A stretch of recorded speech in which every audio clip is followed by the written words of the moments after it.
ہمارے پروگرام میں پچھلے ہفتے یہاں پہ فیصل بارڈر صاحب تھے، تو ربیہ نے ان سے یہ سوال کیے، تو وہ بڑے اعتماد سے کہہ کر گئے تھے کہ یہ دھرنے والا کیس کھل رہا ہے، تو دو لوگوں کا انہوں نے بڑا کلیئر کہا تھا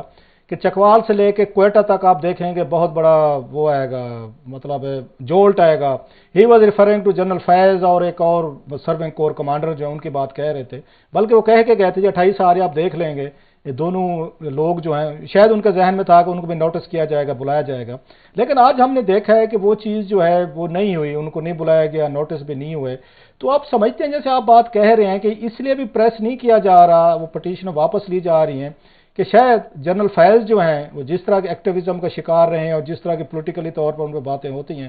تو یہ بات ہمارے جو طاقتور ادارے ہیں وہ خود کو ڈسٹنس کر رہے ہیں کہ اگر اس وقت کے کچھ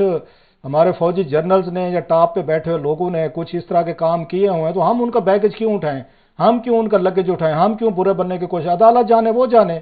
تو اس طرح کی بھی کوئی سوچ ہو سکتی جس کی وجہ سے یہ ریویو پٹیشن جو ہے واپس لی گئی ہیں؟ روب صاحب یہ بڑا کمپلیکیٹڈ کوشچن ہے. میں اس پہ صرف یہ کمنٹ کروں گا کہ اس وقت کی جو آرم فورسز کی جو لیڈرشپ ہے وہ چیزوں کو ایک خاص اینگل سے دیکھ رہے ہیں. جیسے کہ آپ نے دیکھا ہے کہ جو 9 مئی کے افسوسناک واقعات ہوئے تھے اس میں جو جن فوجی افسران کا یا اہلکاران جو تھے یا جس لیول کے بھی تھے ان کا جہاں پہ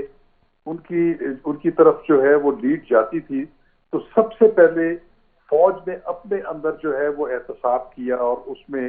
سب سے پہلے ایکشن وہاں بھی آپ نے دیکھا ہے کہ بڑے سینئر آفیسر جو ہیں وہ ان کو جو ہے وہ عہدوں سے ہٹایا گیا اور سبکدوش بھی کیا گیا،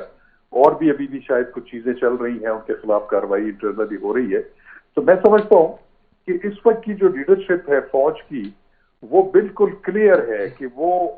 کسی بھی ایسی چیز کو جو کہ ریاست کے خلاف ہو اس پہ ان کا ٹالرنس لیول جو ہے وہ 0 ہے، اور وہ کسی کو بھی جو ہے جو کہ ریاست سے کولائڈ کرتے ہیں ان کے لیے ان کا جو ہے وہ میں سمجھتا ہوں 0 ٹالرنس ہے، اور اس کا ثبوت انہوں نے دیا ہے.